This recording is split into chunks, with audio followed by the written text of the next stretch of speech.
제가 계속 보고 있지요. 지난 시간에 호세아서를 봤고요. 호세아서는 전체 소선지서의 서론부라고 보시면 되겠습니다. 소선지서가 어떤 주제를 담고 있는지를 호세아서가 말해주겠다고 보시면 되고요. 호세아서에서 강조했던 게 이 백성이 지식이 없음으로 망하는도다. 여호와를 알자, 힘써 여호와를 알자. 우리에게 도전하셨죠. 그들에게 제사가 없던 거 아니고 그들에게 어떤 절기를 지키는 그런 의례들이 없던 것이 아니고 정말로 하나님을 알아가고 그분과 교제하는 참된 신앙의 내용들이 없는 것을 한탄하신 것을 보게 됩니다. 그래서 그게 이제 소선지서 전체에 주고 계신 계속되는 반복의 예언이고요. 특별히 소선지서에 많이 등장하는 중요한 핵심 주제 중에 하나는 여호와의 날입니다. 여호와의 날. 여호와의 날이 계속 나오거든요. 여호와의 날은 어떤 날이냐? 여호와의 날은 하나님의 임재의 날이니까 여호와의 날은 하나님을 의지하는 자들에겐 구원의 날이요. 하나님을 온전히 믿지 않는 자들에게 심판의 날입니다. 크고 두려운 날이죠. 그래서 그것이 소선지서 전체를 또 가르는 중요한 핵심 주제라는 것 기억하시고 보시면 될 것 같습니다. 자, 오늘은 요엘, 아모스, 오바디아까지 호열, 아몹에서 호는 봤으니까 열, 암, 옵까지 오늘 보도록 하겠습니다. 그렇게 양이 많지는 않은데요. 좀 집중해서 좀 보고, 특별히 요약할 내용들은 별로 없습니다. 제가 핵심적인 것만 성경 보면서 체크해 드리고요. 한 주간 읽어오시면 되겠습니다. 자, 먼저 요엘서 한번 펴보시겠어요? 요엘서 보시면,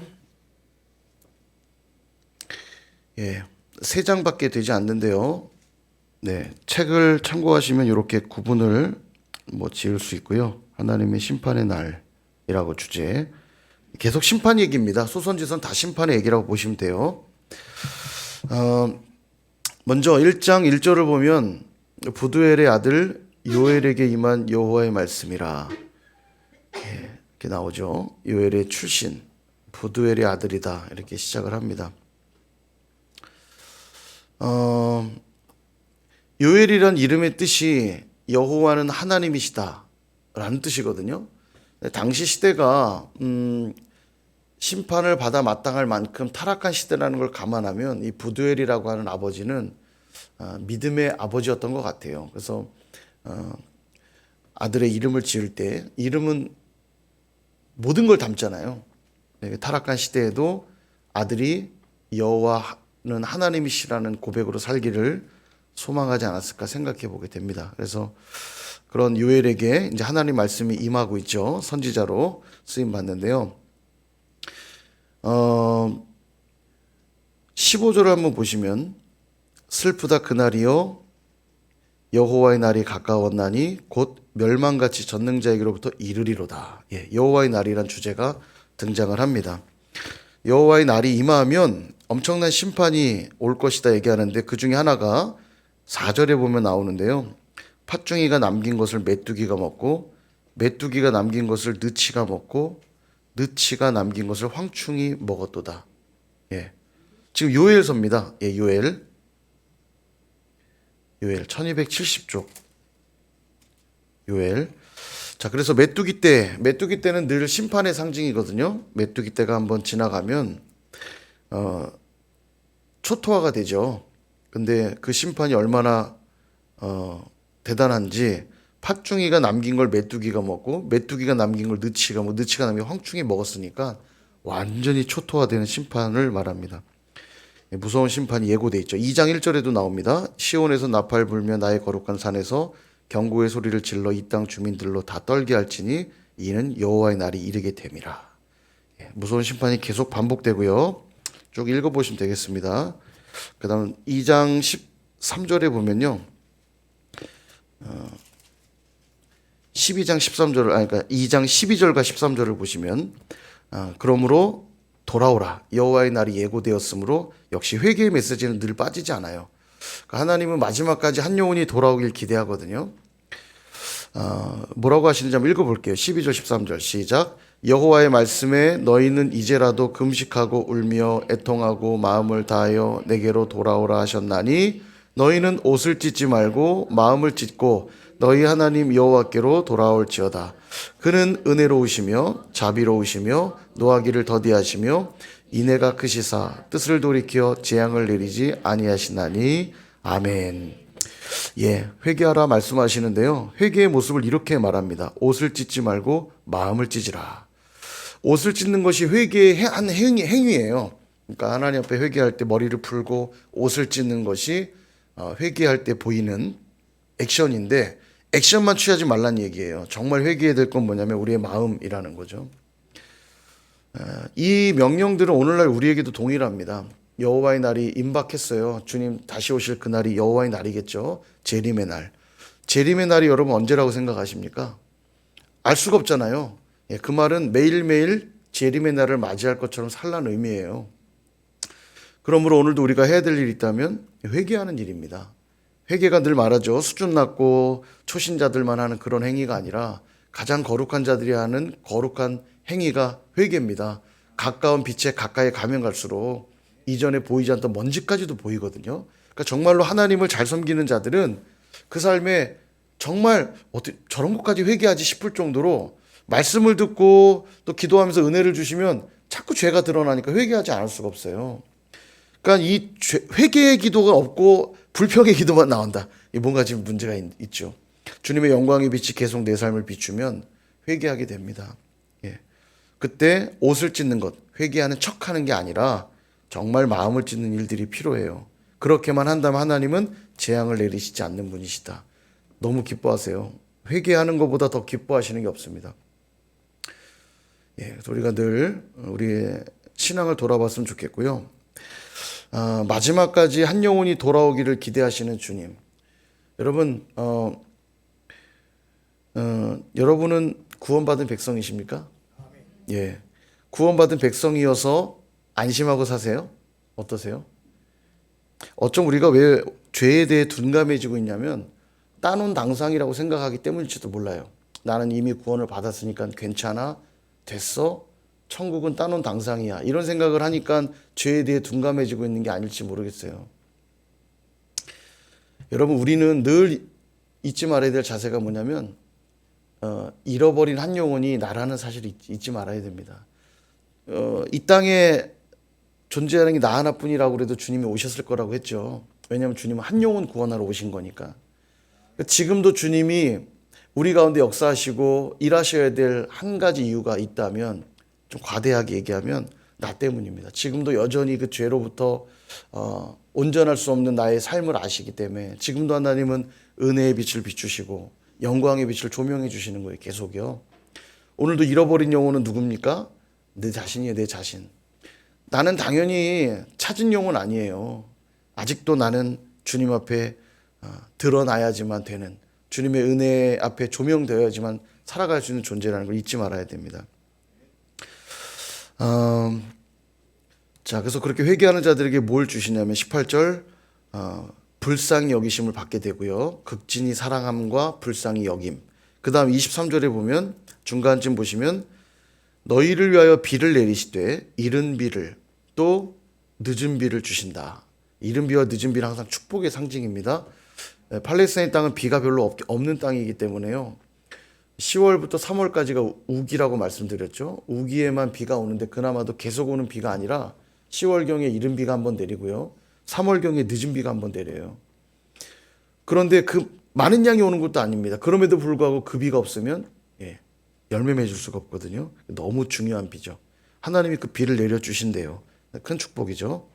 그리고 나서 이제 말씀하시는 게 28절에 오늘 찬양도 부르셨습니다만 28절부터 등장하는 예언의 말씀이죠. 내 영을 만민에게 부어주리니.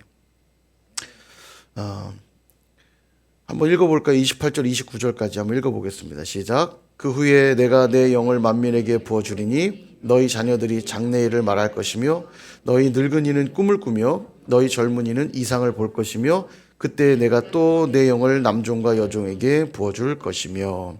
아멘. 그렇습니다. 그래서 32절에 보시면 누구든지 여호와의 이름을 부르는 자는 구원을 얻으리니. 로마서 10장 13절에는 주의 이름을 부르는 자는 구원을 받는다는 말씀, 바울 사도의 말씀도 나오는데 바로 그 말씀이 여기 요엘에서 먼저 나옵니다. 누구든지 그 이름을 부르는 자는 구원을 얻으리라. 성령이 부어지면 성령께 사시는 일이 그거예요. 예수님이 나의 주인이라는 걸 깨닫게 되죠. 주의 이름을 부르지 않을 수가 없게 됩니다. 예. 자, 이 예언의 말씀이 여기서 나오고요. 이게 나중에 이제 사도행전, 아까 우리 전사님 얘기한 대로 베드로 사도가 성령이 강림한 이후에 설교하면서 바로 이 예언의 말씀이 성취되었느니라 예, 선언하죠. 자, 그리고 네, 쭉 읽어보세요. 아모스서 넘어가겠습니다. 아모스. 네, 아모스 보면 역시 하나님의 공의와 심판. 그래서 아모스서의 중요한 주제 중에 하나가 이 공의라는 단어입니다. 공의.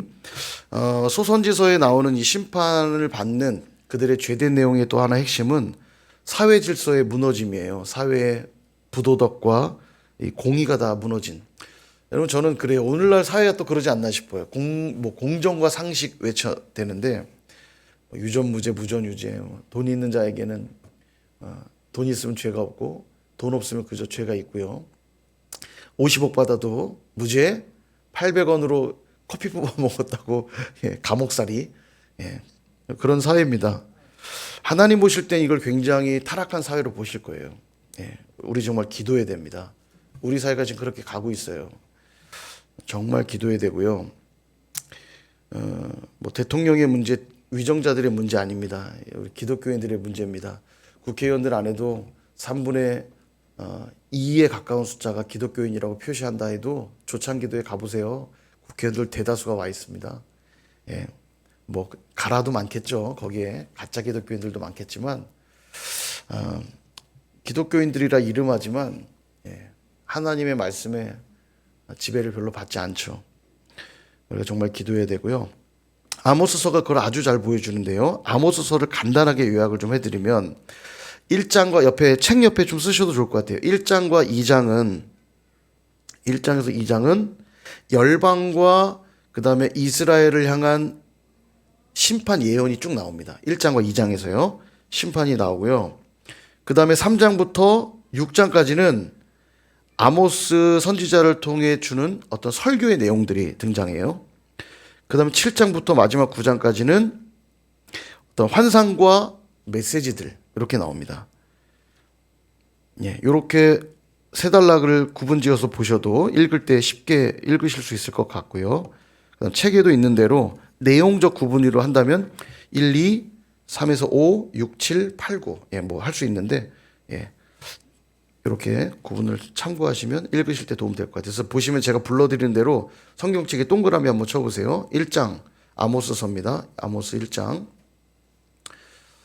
1장 1절을 보면요. 유다왕 우시야 이런 우시야 항상 왕 얘기가 나오면 사람 그림 생각하시면 돼요. 지금 어디쯤의 역사 흐름인지 대충 몸을 생각하면 그 감이 잡히겠죠. 예, 우시야 여기 암마를 우시야 아랫배까지 온 겁니다. 그 정도 시즌이에요. 이 우시야 시대에 이스라엘의 왕은 누구였냐면 요아스의 아들 여로보암 시대니까 이 여로보암은 여로보암 2세를 말하죠. 여로보암 2세는 굉장히 경제적으로 정치적으로 군사적으로 흥왕했던 시대입니다. 항상 그래요. 흥왕했던 시대가 가장 타락한 시대다. 예, 보게 되는데요. 역사적인 현장까지 기록해두고 있습니다. 지진이 일어나기 전 2년. 예, 대략 역사적 시점도 가늠할 수 있는 대목이고요. 근데 이 아모스가 누구냐면 드고와 목자 중 아모스. 목자입니다. 그러니까 원래 선지자가 아니고요. 목자가 선지자로 부름받은 경우에 지금요. 그러니까 얼마나 시대에 하나님이 불러 쓰실 자가 없었는지도 생각해 볼 수 있는 대목입니다. 목자를 불러서 그를 통해 북이스라엘에 올라가 남유다에 있었던 목자를 불러다가 북이스라엘로 지금 보내는 거예요. 예언하라고. 자, 그래서 내용을 보면요. 자, 1장, 2장은 제가 열방을 향한 심판 예언이라고 그랬죠. 표시 한번 해보세요. 3절. 다메섹 보이시죠? 동그라미. 다메섹. 그 다음에 6절. 가사. 동그라미. 가사는 블레셋의 도시니까 블레셋을 향한 심판이라고 보시면 되겠고요. 9절에 보시면 두로. 동그라미. 11절에 에돔. 동그라미. 13절에 암몬. 동그라미. 이 암몬이 얼마나 나쁜 짓을 했는지 13절 뒷부분에 보니까 길르앗의 아이벤 여인의 배를 갈랐음이니라. 아주 잔인한 사람들이에요. 자, 그 다음에 2장 1절에도 보니까 모압 있죠. 모압. 자, 모압도 동그라미. 여기까지 이제 열방 예언이고요. 4절에 보시면 유다 나오죠. 유다의 동그라미. 유다의 서너 가지 죄로 말미암아 이렇게 시작하죠. 유다의 죄를 또 지적하고 있습니다. 그 다음에 이제 6절 이후에 나오는 건 이제 이스라엘의 서너 가지 죄로 말미암아 또 나오죠. 이스라엘 동그라미. 그러니까 열방에 대한 심판 예언 쭉 하고요. 2장에 들어가서는 유다와 이스라엘까지 그들의 죄를 지적하고 심판 예언의 말씀을 주고 있습니다. 자, 3장에 넘어가면요. 3장부터 6장까지는 세 편의 설교가 나온다고 그렇게 말씀을 드렸죠. 세 편의 설교. 예. 읽어보시고요. 여기 좀 중요한 내용만 하나 좀 짚으면 5장에 가시면 5장에 21절부터 24절까지 되게 핵심 말씀 중에 하나입니다. 그들이 지금 어떤 북이스라엘이 어떤 상태에 놓여 있는지를 잘 보여주는데요. 21절부터 보시면 내용이 이래요. 내가 너희 절기들을 미워하여 멸시하며 너희 성회들을 기뻐하지 아니하나니 너희가 내게 번제나 소제를 드릴지라도 내가 받지 아니할 것이요 살찐 희생의 화목제도 돌아보지 아니하리라. 노랫소리를 그칠지어다 비파 소리도 내가 듣지 아니하리라. 오직 정의를 물같이 공의를 마르지 않는 강같이 흐르게 할지어다. 이 내용이 뭐냐면 그들 안에 절기를 지키고 성회를 하고 번제나 소제를 드리고 살찐 희생의 화목제도 드렸다는 거예요. 대충 드린 거 아닙니다. 아주 좋은 화목제 드렸다는 거예요. 그리고 노래도 부르고 비파도 연주하면서 최고의 예배를 드렸대요. 근데 하나님 받지 않고 듣지 않겠대요. 그리고 드리지 말래요. 구역질 나니까. 니들이 진짜 할 일이 뭐냐? 정의를 물같이 공의를 마르지 않는 강같이 흐르게 해라. 그들의 삶이 예배가 완전히 무너져서요. 저울을 속이고 가난한 자를 압제하고 뜯어가고 속이고 이런 일들이 막 비일비재한데 그래놓고 하나님 예배한다고 맨날 나와서 번제도 드리고 소제도 드리고 심지어는 화목제물은 가장 살찐 거 가장 좋은 거 드렸다는 거예요. 그러니 얼마나 하나님 보실 때 이게 역겹다는 거예요. 네가 정말로 나에게 제사하고 예배한다면 어떻게 삶에 그렇게 내가 없는 것처럼 살아갈 수가 있느냐. 그런 제사는 받지 않겠다. 그러므로 너희가 할 일은 정의를 물같이 공의를 마르지 않는 강같이 흐르게 하라. 삶의 예배 회복하라는 얘기입니다. 주일날 나왔을 때만 간절히 예배 드리는 게 전부여서는 안 되고 삶에서도 그 예배에 자로 살아가야 되는 거죠. 로마서 12장 말씀처럼 너희 몸을 하나님이 기뻐하시는 거룩한 산 제물로 드려야 됩니다. 예, 죽은 제물이 되면 안 되고 산 제물로 드려야 되죠. 예, 그래서 우리 삶도 한번 돌아볼 필요가 있어요. 늘 입에는 거짓을 달고 살고 누군가를 속이고 그렇게 된다면 하나님 기뻐하시지 않는다. 자, 그리고 이제 7장부터 보시면 환상을 보여주세요. 5가지 환상을 7장, 8장, 9장에 이어서 5개 환상을 보여주시는데요. 7장에서 3개가 나오고 8장에 하나, 9장에 하나 나오거든요. 자, 한번 동그라미 쳐볼게요. 7장 1절에 메뚜기. 7장 1절에 메뚜기 보이시죠? 동그라미. 첫 번째 보여주는 환상이 메뚜기입니다. 메뚜기 떼를 보여줬다는 건 뭐냐? 메뚜기 떼가 싹 쓸어가는 환상을 보여주신 거예요. 심판이죠. 그때 너무 참혹하니까 아모스 선지자가 이거 좀 봐주시면 안 됩니까? 야곱이 미약한데 어떻게 서겠습니까? 그랬더니 알았다. 뜻을 돌이켜주세요. 그리고 두 번째 환상을 보여주시는데 4절 불 보이시죠? 불. 불. 주 여호와께서 명령하여 불로 징벌하게 하시니 그 불이 바다도 삼키고 육지까지 먹는 환상을 보는 거예요. 엄청난 불이죠. 불 환상을 보여주는. 이 또한 너무 두려우니까 야곱이 미약한데 어떻게 설 수 있겠습니까? 선지자가 또 중보해요. 그랬더니 또 뜻을 돌이키십니다. 그리고 세 번째 환상을 보여주세요. 7절 다림줄 보이시죠? 다림줄 동그라미. 다림줄은 뭐냐면 건축할 때 이렇게 다림추가 달려가지고 이렇게 달아내리면 다림추가 이제 중력의 원리를 이용해서 내려오면 벽돌이 평행하게 잘 쌓였는가를 확인하는 건축 도구죠. 요즘은 뭐 다 레이저로 하는데요. 이제 과거에 보면 이렇게 추를 달아서 벽돌을 쌓는 분들이, 왜냐하면 그게 기울어지면 건물이 무너지니까요. 그 다림줄을 잡고 서신 장면을 보여주세요. 그리고는 내가 다시는 용서하지 아니하리라. 여기는 유예하지 않습니다. 이 다림줄이 뭘까요? 우리가 오늘 새벽에도 봤지만 예수 그리스도 안에서 지어져 가는 성전이라면서요. 우리가 성전인데 성전을 짓는 재료가 뭐라고 그랬죠? 예, 하루가 채 안 지나도 이렇게 기억이 안 나니 너무 감사해요. 제가 할 일이 많아요. 예, 말씀의 재료라고 그랬잖아요. 말씀의 재료. 성전을 지을 때 다른 재료 필요 없어요. 말씀으로 성전을 짓는 거거든요. 하나님의 성령이 거하실 만한 전으로 지어져 간다 이렇게 말해요. 개인적인 건축도 마찬가지지만 교회는 나만 교회가 아니라 우리가 교회거든요. 그러니까 우리도 더불어 함께 공동체로 지어져 가야 되는데 그때 우리 공동체를 세워가는 재료가 뭐냐면 말씀이에요.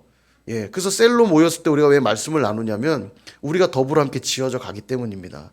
말씀을 통해서 하나님을 나누고 하나님의 일하심을 나누고 그럴 때 우리가 점점 성전이 되어져 가는 거예요. 하나님이 거기에 기뻐하시길 너무너무 좋아하세요. 내가 여기 있기가 너무 좋구나. 그래서 우리가 교회인 거죠.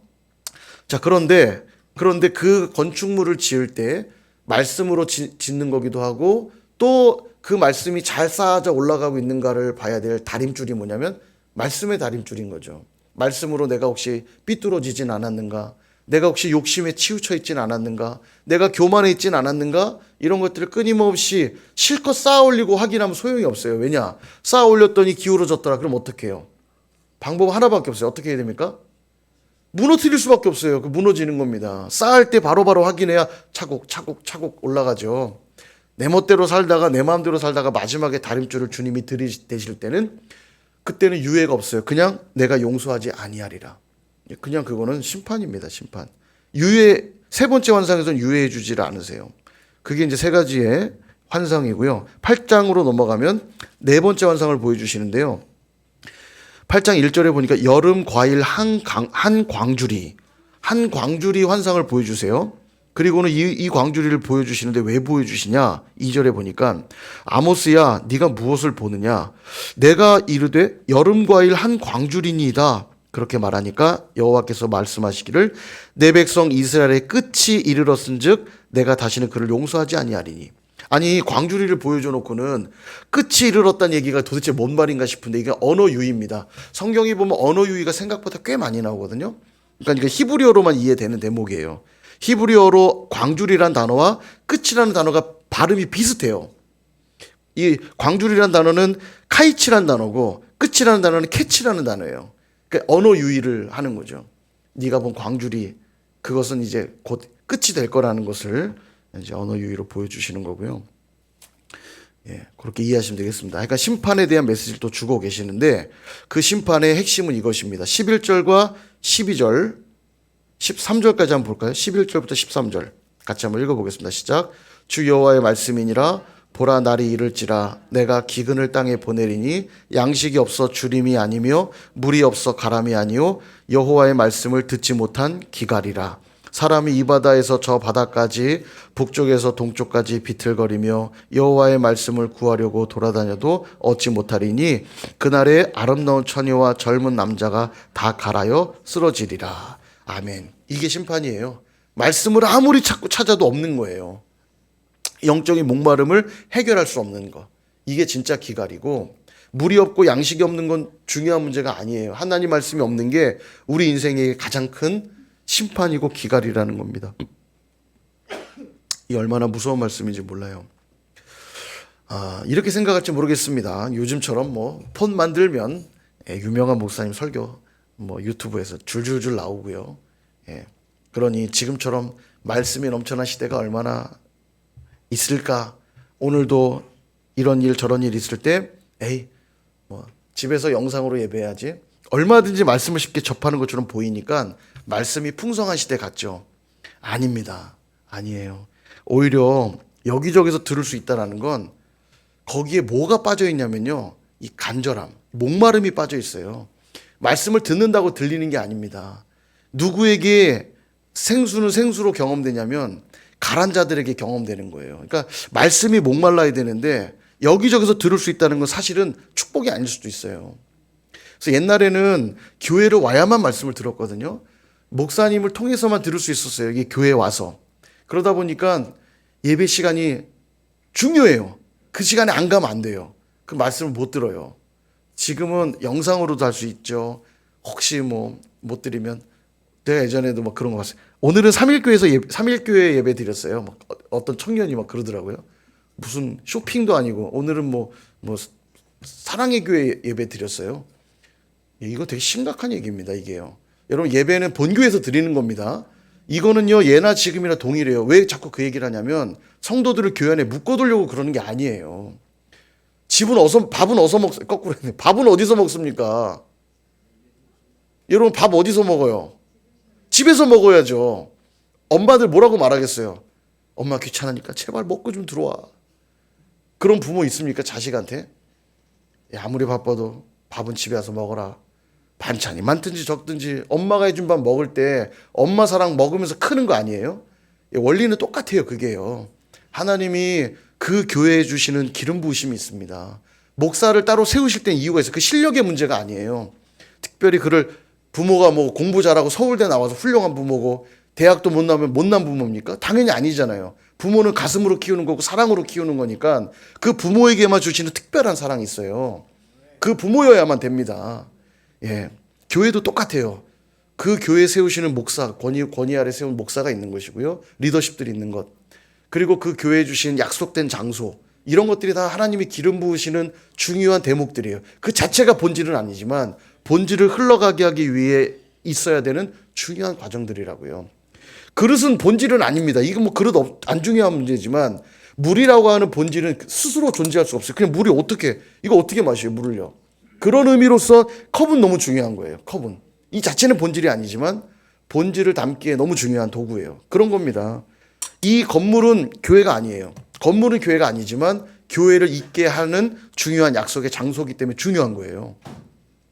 이거 잘 구분하셔야 됩니다. 그러니까 본질이 아니어서 거기를 굳이 모일 필요 있어? 이것도 문제고요. 반대로 교회가 이게 본질인 것처럼 생각해서 그냥 이게 전부인 것처럼 그래도 안 되고요. 예전에 그랬어요. 진짜 장로님들 애들이요 다니다 보면 여기 올라오기도 하잖아요.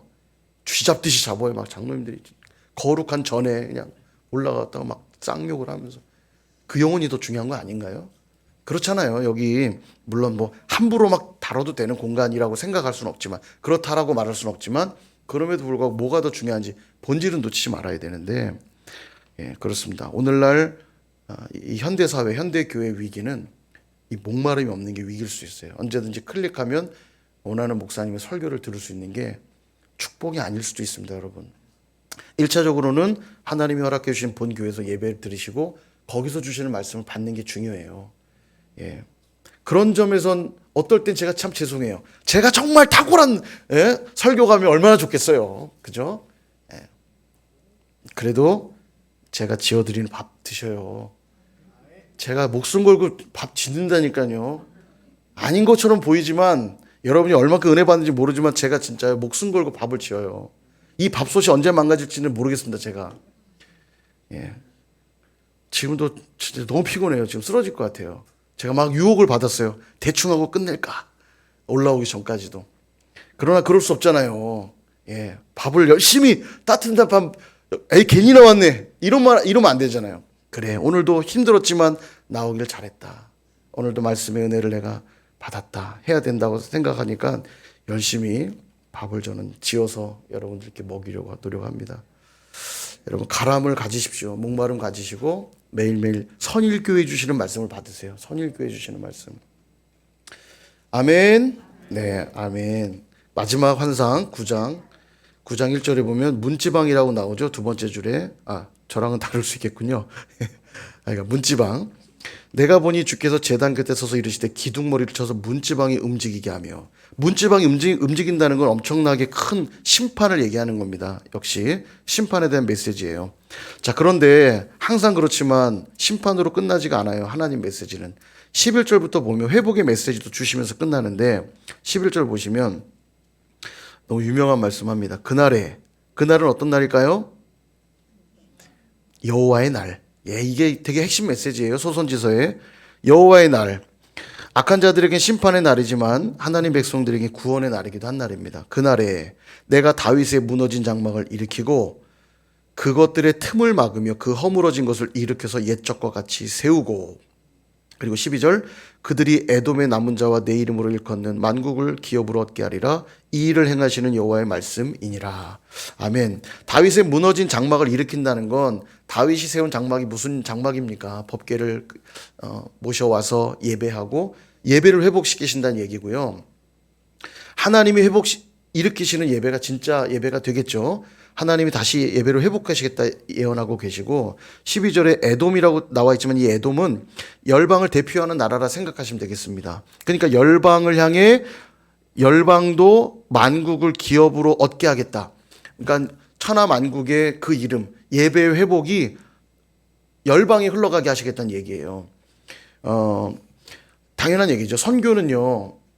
예배가 없는 곳에 예배가 세워지는 게 선교잖아요. 그러니까 다윗의 장막이 회복되고 이 회복된 다윗의 장막이 열방을 향해 흘러가는 것, 선교적인 메시지죠. 그래서 이걸 누가 예언의 말씀하냐면 누가 이 말씀을 인용해 얘기하냐면 사도행전 15장에 가면 예루살렘 공의회가 열리거든요. 거기서 이 얘기를 해요. 바로 이 말씀이 이제 응하였다. 아모스서 9장 얘기하면 다윗의 무너진 장막을 일으키고 이것이 이방 땅 가운데 흘러가게 할 것이다. 그래서 선교가 본격적으로 공식적으로 인증되어 시작되는 얘기가 이 말씀으로 예언이 되는 겁니다. 기억하시면 되겠고요. 마지막 오바댜. 자, 오바댜 한 장이니까 금방 끝나면 좀만 힘내세요.